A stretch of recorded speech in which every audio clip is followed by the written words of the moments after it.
అదే RTV app వార్తల్ని క్షణాల్లో చదివే అవకాశం ఉంటుంది. ఒక న్యూస్ పేపర్, ఒక టెలివిజన్ ఛానల్ మీ చేతుల్లో ఎప్పుడూ ఉంటాయి. పంచారామ క్షేత్రాల్లో శిరోభాగంగా పరమపడేటువంటి శ్రీ క్షీరారామలింగేశ్వర స్వామి దేవస్థానం పాలకులు మన క్షీరారామలింగేశ్వర స్వామి దేవస్థానంలో కార్తీక మాసం పురస్కరించుకుని స్వామివారికి విశేషంగా చేయబడినటువంటి దీపాలంకరణ ఇవాళ చేయడం జరిగింది.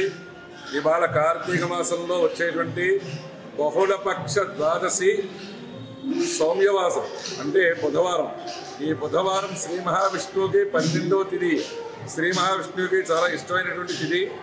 ఈ తిథి రోజున ఎవరైతే దీపారాధనలు చేసుకుంటారో వాళ్ళందరికీ ముక్తిని మోక్షాన్ని ప్రసాదిస్తారని చెప్పేసి కార్తీక దామోదరి స్వరూపంలో ఆ శ్రీ మహావిష్ణువు స్వామి వారు కొలుగుంటారని చెప్పేసి మనకి తెలియబడుతూ ఉంది.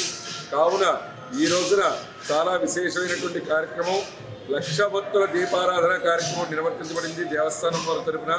కావున భక్తులందరూ కూడా ఈ లక్ష భక్తుల దీపారాధనని అత్యంత వైభవపేతంగా నిర్వర్తించుకుని ఉన్నారు.